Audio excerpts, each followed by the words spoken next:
Aleluia, aleluia, aleluia. Graças te dou, Pai, Senhor do céu e da terra, pois revelaste o mistério do teu reino aos pequeninos, escondendo-os aos doutores.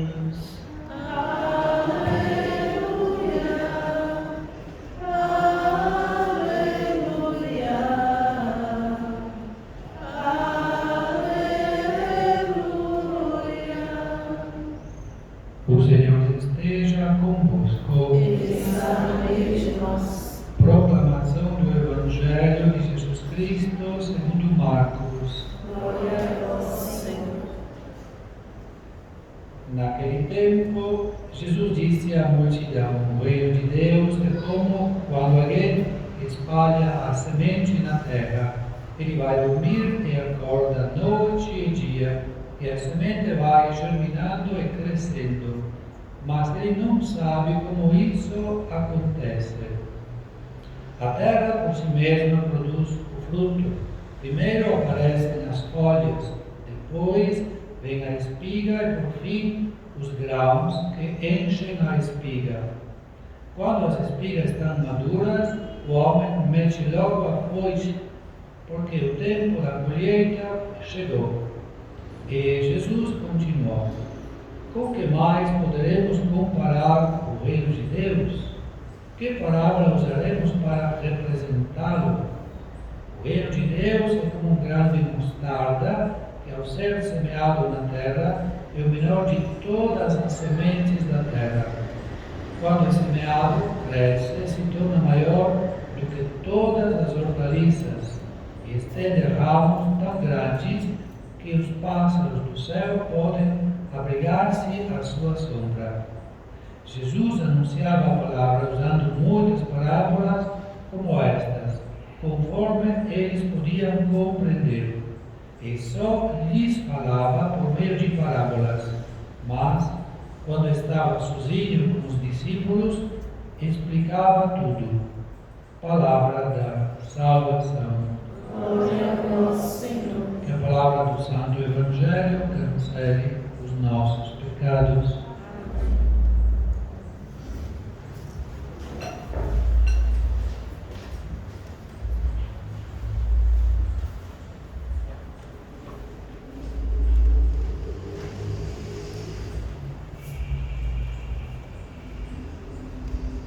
A primeira leitura da carta aos Hebreus fala dos primeiros cristãos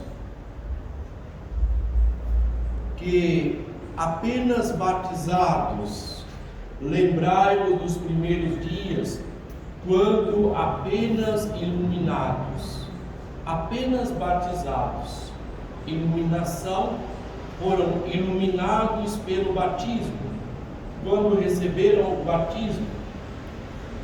Então, quando no começo passaram por grandes lutas ferozes,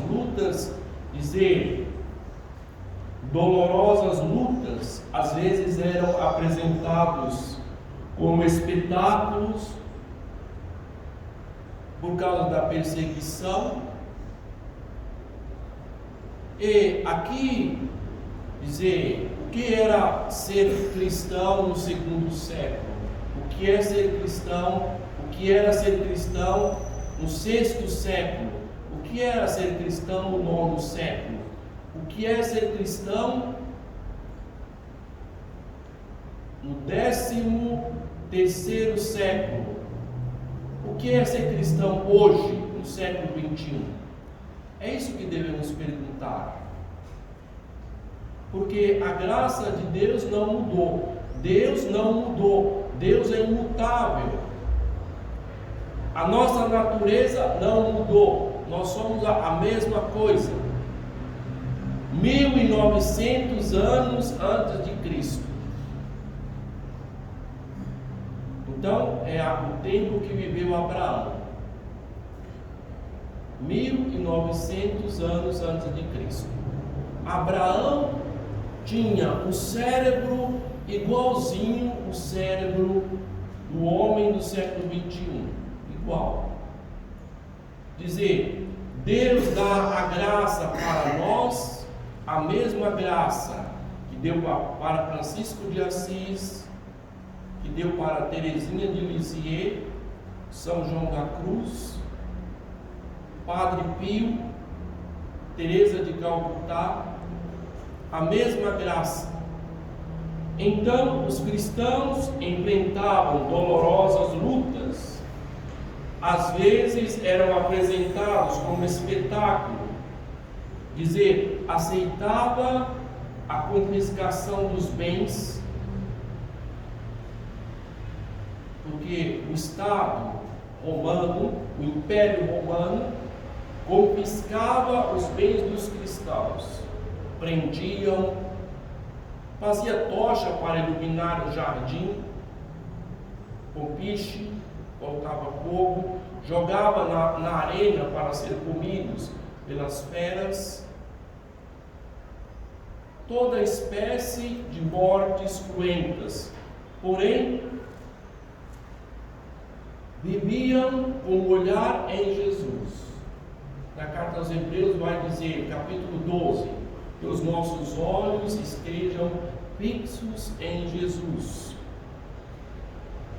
Então, a solidariedade com o sofrimento dos outros cristãos estavam presos, porque viviam pela fé em Jesus. Então, o mesmo autor da carta aos Hebreus vai dizer, precisa de perseverança para cumprir a vontade de Deus e alcançar o que Ele prometeu. Precisamos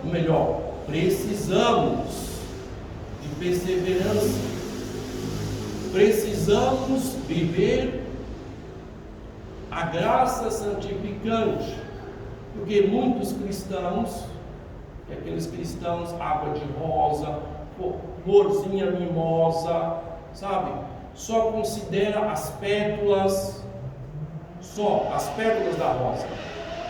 Quando chegam os espinhos, as pessoas começam a dizer, é gritar de novo, espernear, porque tem as provações, porque os primeiros cristãos viviam, aceitavam a perseguição por causa de Jesus. Vai dizer, o meu justo viverá por sua fé, por sua fidelidade. Então precisamos de perseverança para viver a graça santificante. Então, esta perseverança não vem do dia para a noite, porque precisamos ter bons propósitos, precisamos exercitar-nos na virtude para eliminar os vícios. Por que devemos exercitar-nos nas virtudes? Por quê? Resposta: para eliminar os vícios. Muitos cristãos não sabem disso. Porque se estamos vivendo um tempo difícil de ser vivido, uma sociedade anticristã, paganizada e altamente erotizada, ateia, então quem que recebe os aplausos hoje? Quem não tem religião, quem é ateu, ateia, à toa, todos os tipos. Essas pessoas que são aplaudidas, que são elogiadas até, hein? Para os antigos, não. Para os antigos, era a pessoa que tinha fé que era elogiada. São Paulo, em Atenas, estavam lá os filósofos lá, todos sentados, epicuristas, estoicistas. São Paulo, olha, eu passei por vossa cidade, eu vi um Deus, eu vejo que vocês são bastante religiosos. Era um elogio. Antigamente, hoje não. Se você falar de Cristo, de Jesus, de graça de Deus na tua empresa, você é deixado de lado. Se você falar de Deus, da fé, de viver a fé, de viver a virtude, de viver a santidade, você é excluído. Então, Jesus nos convida para ter um olhar de fé sobre a realidade a qual estamos vivendo, ou seja, a nossa realidade. Então, a graça de Deus age no invisível. Jesus vai dizer: olha, o reino de Deus é como um homem que jogou a semente na terra. Ele dorme, levanta, ele não sabe como acontece. O que Jesus está fazendo aqui? Está unindo a criação, o mistério da criação, com o mistério da salvação. Só isso. Mas essa semente germina, cresce e dá frutos. O fruto aparece as folhas, aparece as flores, aparecem os frutos, aparecem as espigas. Quando está no ponto, o homem vem com a foice e colhe as espigas. É o fruto da graça. Fruto da graça. O trabalhador, o agricultor, que sabe, nós não entendemos nada disso, porque nós não estamos inseridos no meio rural, de lavoura, dessas coisas todas. Então vai dizer: mete a foice e colhe as espigas. Então nós só podemos entender que devemos lutar pela graça de Deus. Lutar, unicamente por amor ao Senhor, unicamente.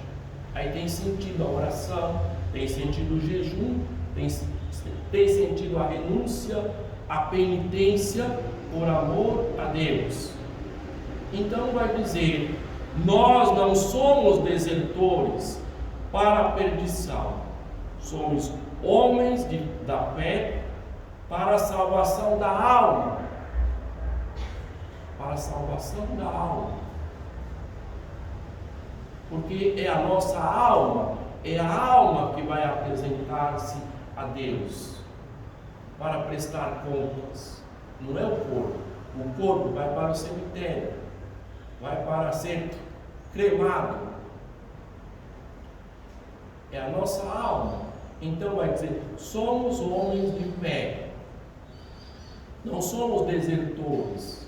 Então precisamos da perseverança para viver o nosso batismo, para reconhecer a grandiosidade de ter sido iluminados no nosso batismo. Amém.